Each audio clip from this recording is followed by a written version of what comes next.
Welcome back to God's Garden, where we continue our garden tour to discover what kinds of fruit of the Spirit might grow here. Last week we began with the first fruit of the Spirit, love, and this week we move on to the second fruit, joy. I do think joy is underrepresented in our faith tradition. For some reason, many of us are held hostage by an old idea that the correct spiritual practice is to show up with somber expressions, confess what wretched worms we are, and then go forth to do our Christian duty in the form of drudgery or self-abasement. If something is enjoyable, it is often suspect. Christian asceticism has a long history in our country, thanks to the Puritans. When I was a little girl, one of my favorite authors was Laura Ingalls Wilder, who wrote about American immigrant life in the mid-19th century. In her book, Farmer Boy, she described a childhood memory of her husband, Almanzo. He and his brothers had built a wooden toboggan, and they had just finished it on a Saturday night when it was too dark to try it out. Naturally, they couldn't wait for the next day to come, but unfortunately, the day after Saturday is always Sunday, and in that household, Sunday was a day for somber faces, Bible reading, and uncomfortable chairs, not a day for toboggans. However, when Father fell asleep in his chair during his afternoon prayers, the children seized the opportunity and slipped outside to try their new sled.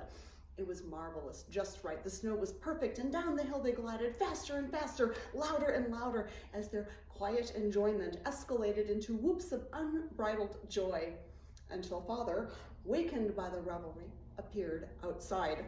They were punished, of course, for the crime of enjoyment on the Sabbath.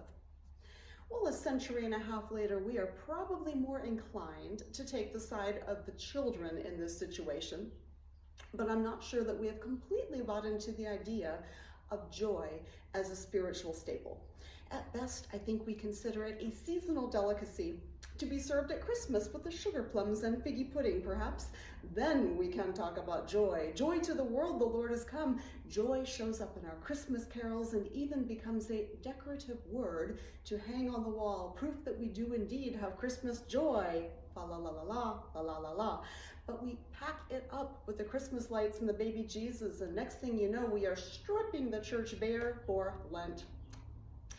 Oh, we may dust off joy again on Easter, but other than that, I think many church folks consider joy to be a bit of a sentimental, maybe even secular indulgence, belonging in the category of, say, children's birthday parties and 4th of July parades. But even then, once the confetti has been cleaned up and the cake eaten, joy seems to recede into the background, silenced by the voices on the television telling us that everything is awfully bad and getting terribly worse. Joy almost seems like the proprietary brand of children and fools, a spiritual happy meal that most of us would be too embarrassed to order, much less be seen eating in public. In today's world, who has time to waste on joy? I have seen, and maybe you have seen too, a bumper sticker that says, if you are not outraged, you are not paying attention. Kind of takes the wind out of the sails on the ship called joy, doesn't it? But I would make the argument that in a world full of suffering and even atrocities, joy is not a sentimental indulgence, but a spiritual necessity.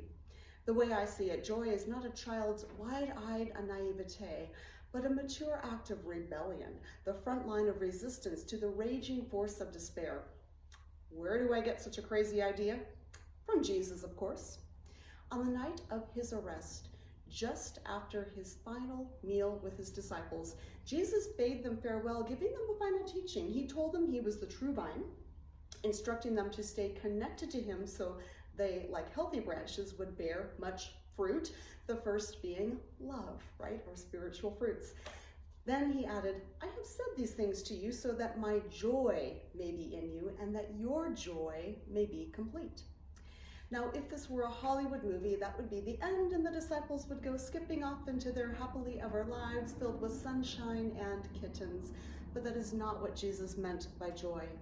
Instead, he began telling them about the difficulties they would face in the imminent future. For one thing, he would soon be taken from them in a barbaric and violent way.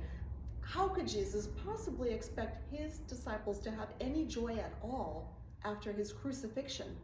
Their hearts would be broken, their lives would be in danger, yet Jesus thought they might experience joy. With all that lay ahead for the disciples, it would seem more appropriate for them to feel despair, even cynicism against a world that could murder the kindest, most loving human they had ever known. I'm guessing that many of us can relate to those feelings. There are times, maybe even right now for some of us, when it is challenging to have even the tiniest amount of hope, much less joy. I get it. Whether on a personal level or a global level, life is hard and doesn't seem to be getting much easier. I would like to share with you some words I found encouraging from a book I just read called Soul Loom. This book was written by the comedic actor Rainn Wilson, who famously played the role of Dwight B. Schrute on The Office. But Wilson is also deeply spiritual, and his book offers some wise advice for how to live in the world we have. He proposes that we challenge soul-crushing cynicism by cultivating the opposite of cynicism, which he insists is not optimism, but joy, which sounds suspiciously like some look on the bright side brand of toxic positivity, but that is not what he means. Wilson writes, "Joy inherently acknowledges sorrow. It doesn't disregard the hard stuff. Joy knows that negativity is a part of life as well. Joy says that life is hard, but there is a place you can go, a tool you can use. Joy is a force, a choice, something that can be harnessed, a decision to be made. Even if one is not feeling it in one's heart, one can spread joy to others." Then he shares a few words from the late Baha'i faith leader, Abdul Baha. "If you are so angry, so depressed, and so sore that your spirit cannot find deliverance and peace even in prayer, then quickly go and give some pleasure to someone lowly or sorrowful, or to a guilty or innocent sufferer. Sacrifice yourself, your talent, your time, your rest to another, to one who has to bear a heavier load than you."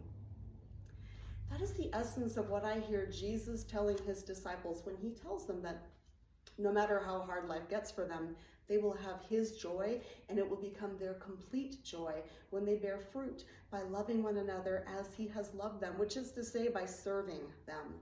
For isn't serving others the thing that gives us the most complete joy? Scientific evidence seems to confirm this. Abigail Marsh, a psychologist and neuroscientist at Georgetown University, researches human empathy. In an interview with the incomparable Kate Bowler, Dr. Marsh explained that most people report a stronger sense of well-being when they feel that they are part of something bigger than themselves, when they have a sense of purpose attached to something beyond their own immediate self-interest. She uses the example of altruistic organ donors who give kidneys to complete strangers. And many of these donors insist there's nothing special about them. In fact, some even confess how selfish they feel because donating a kidney brings them such great joy. According to Dr. Marsh's research, bringing other people joy brings more well-being than investing more resources in yourself. Joy is not that wonderful feeling of being on top of the world or at the top of our game. Joy is not the result of having everything we have ever wanted all wrapped up in a pretty bow. Joy, properly understood, as Christ meant it, is a feeling of having served well, of having made a difference, of connecting in a meaningful way with others. As such, joy can come to us, even in the midst of a traumatic situation. Consider the story of Ibrahim Abu Hani, a Palestinian baker.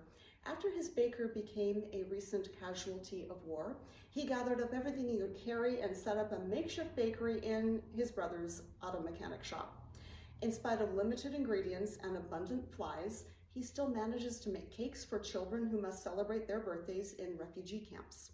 It is not a glamorous situation, yet this is what he says: "When you strive to bring happiness to others, you will feel joy no matter what obstacles come your way." Jesus knew we would have plenty of obstacles. I think this is why he insisted upon planting the seeds of joy in his disciples so that they could go forward in loving service to the world no matter what would happen. Their joy would be complete, not because their lives were charmed, but because their lives were full of purpose and service to others. When we follow Jesus' example, we free ourselves from unrealistic expectations, allowing joy to grow in our lives. Our joy becomes complete when we give ourselves in loving service to others, expecting nothing in return. But we do get something, and that is joy. I'd like to close with a song of blessing I taught the kids last week during music camp. It's a song that reminds us of the communal nature of joy.